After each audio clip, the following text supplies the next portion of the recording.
चलिए अब उदाहरण 15 है उसको स्टार्ट करते हैं। तो उदाहरण जो 15 है वो क्या कह रहा है, एक विद्यालय में 2401 विद्यार्थी है, यानी 2401 विद्यार्थी है। पीटी अध्यापक उन्हें पंक्ति एवं स्तंभ में इस प्रकार खड़ा रखना चाहते हैं कि पंक्तियों की संख्या स्तंभों की संख्या के बराबर हो, तो पंक्तियों की संख्या ज्ञात करें। अब देखो एक चीज़ आपको समझनी है, पंक्ति और स्तंभ क्या होता है।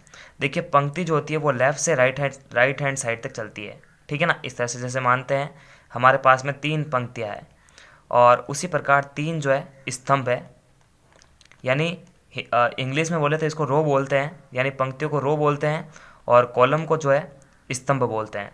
ये कह रहा है कि जो ये टोटल विद्यार्थी है 2401 विद्यार्थी है, तो अध्यापक जो पीटी अध्यापक है उन्हें इस तरह से खड़ा रखना चाहते हैं कि जितने जो है विद्यार्थी पंक्ति में खड़े मिले उतने के उतने स्तंभ में खड़े खड़े मिलना चाहिए। जैसे मानते हैं कि पंक्ति में 3 विद्यार्थी, जैसे पहला विद्यार्थी, दूसरा और तीसरा, उसी प्रकार इस तरह से देखना। अभी जैसे मानते हैं कि ये विद्यार्थी को जो है जितने पंक्ति है उतने के उतने स्तंभ है। देखो 3 ही पंक्ति है, 1 2 और 3 ऐसे चलती है वो पंक्ति होती है, और ऐसे चलती है तो क्या होती है, स्तंभ होती है, ठीक है ना। तो इस तरह से जो है इन 2401 विद्यार्थियों को खड़ा रखना है। अब यहाँ पर आप ध्यान दीजिए, ये पंक्ति और स्तंभ अगर बराबर होंगे तो ये कैसी आकृति बना रहा है। ये जो आकृति बना रहा है ये एक वर्ग की आकृति बना रहा है। अब देखो मैं आपको एक छोटा सा एग्जांपल देता हूँ कि अगर जो है लंबाई चौड़ाई सब बराबर हो जाए तो ये एक वर्ग की आकृति बनती है।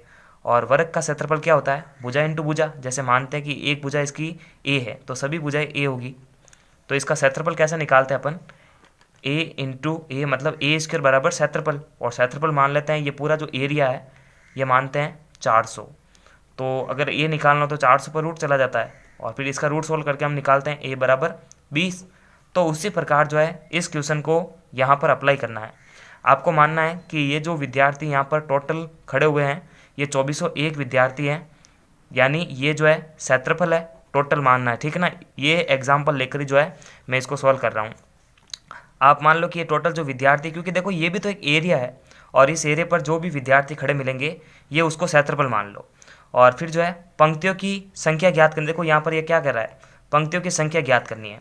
तो पंक्तियों की संख्या को अगर x मानेंगे तो फिर स्तंभों की संख्या को भी जो है x मानना है। कारण इसका क्या है कि पंक्तियों की संख्या जो है स्तंभों की संख्या के बराबर है। तो यहाँ पर मेरे हिसाब से जो है ये वाला अपन जो है फॉर्मूला या फिर जो मेथड है अप्लाई करेंगे यहाँ पर, तो फिर हमारे पास में जो है पंक्तियों की संख्या निकल आएगी। देखना इसको कैसे सॉल्व करते हैं। तो यहाँ पर मैं लिखूँगा आंसर बराबर माना कि, क्योंकि देखो जो चीज़ ज्ञात करनी है उसको x मानते हैं, माना कि पंक्तियों की संख्या बराबर x, ठीक है ना। तो यहाँ पर x मानते हैं। अब देखिए यहाँ पर क्या लिखा हुआ कि पंक्तियों की जितनी संख्या है उतने की उतनी स्तंभों की संख्या है, तो स्तंभों की संख्या भी जो क्या होगी, x ही होगी। तो उसी प्रकार स्तंभों की संख्या जो है वो क्या होगी, वो भी x होगी। इसका कारण क्या, कोष्टक में आप लिख सकते हैं कि प्रश्नानुसार, इसका भी जो है प्रश्नानुसार आप लिखेंगे कि r बराबर c, मतलब जितने पंक्ति है उतने के उतने कॉलम है, ठीक है ना। तो देखो इसको कैसे सॉल्व करेंगे, अगर क्षेत्रफल ज्ञात करना होता तो हम क्या करते थे, भुजा इंटू भुजा करते हैं। तो उसी प्रकार देखो पंक्तियों की संख्या इंटू स्तंभों की संख्या, इन दोनों को मल्टीप्लाई करेंगे तो ये दोनों जो है टोटल विद्यार्थियों के बराबर होगी, है ना। इसी मेथड का यूज़ करना है कि क्षेत्रफल के बराबर भुजा इंटू भुजा। तो उसी प्रकार टोटल जो विद्यार्थी इस एरिया में खड़े मिलेंगे हमारे को 2401, इसको जो है हम क्षेत्रफल मारेंगे और भुजा इंटू भुजा, यानी देखो इसमें जो है पंक्तियों की संख्या भी a है और स्तंभों की संख्या भी a है। तो उसी प्रकार हम जो है यहाँ पर अप्लाई कर देंगे पंक्तियों की संख्या इंटू कितनी, स्तंभों की संख्या, क्योंकि देखो यहाँ पर अगर a इंटू ए हो सकता है तो उसी प्रकार देखो पंक्तियों की संख्या और स्तंभों की संख्या जो है आपस में मल्टीप्लाई करवाकर 2401 के बराबर लिखेंगे इस मेथड से, ठीक है ना। तो मानना है कि वर्ग का क्षेत्रफल ही ज्ञात कर रहे हैं, बस विद्यार्थी खड़े हुए हैं, ठीक है ना। तो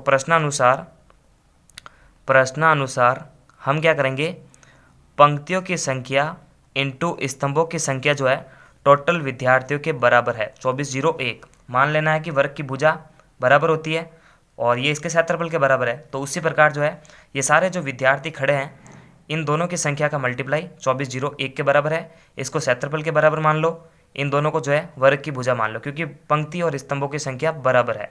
अब देखो x इंटू एक्स क्या हो जाएगा, एक्स स्क्वायर हो जाएगा और इधर रहेगा 2401। इधर देखो खाली x का मान ज्ञात करना है, क्योंकि देखो पंक्तियों की संख्या को x माना हमने, तो इधर अगर स्क्वायर है तो उधर जाके रूट बन जाएगा, तो x बराबर 2401 पर जो है रूट लग जाएगा। अब इस रूट को कैसे सॉल्व करेंगे, तो इस रूट को सॉल्व करने का तरीका रहेगा, तो इसको तो देखो अभाज्य गुणनखंड की विधि से ज्ञात करेंगे। तो 2401 का हम क्या करेंगे, अभाज्य गुणनखंड करेंगे और फिर जो संख्या दो दो के जोड़े में होगी उसको एक बार बाहर लेंगे। तो 2401 का जो है अभाज्य गुणनखंड करते हैं।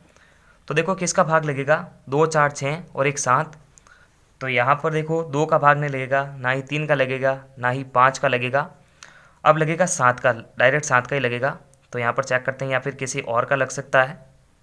तो देखो यहाँ पर इसको याद रखना है, 2401 का जो है डायरेक्ट 49 का भाग जो है 49 बार जाता है, तो जो है 2401 आता है। इसका मतलब 2401 को जो है हम क्या लिख सकते हैं, रूट के अंदर 49 इंटू 49। अब वर्गमूल ज्ञात करते हैं तो कैसे ज्ञात करते हैं कि दो सिंगल संख्याओं में से एक सिंगल संख्या बाहर आनी चाहिए, तो 2 49 में से 1 49 बाहर आ जाएगा। तो x की वैल्यू क्या आएगी, x बराबर 49। तो यहाँ पर इसका आंसर बहुत ही सिंपल है, 49 जो है पंक्तियों की संख्या होगी और वही संख्या जो है स्तंभों की होगी। तो हमारे पास में जो है 49 आंसर है, क्योंकि देखो 49 को अगर आप 49 से मल्टीप्लाई करोगे तो 2401 आ जाएगा।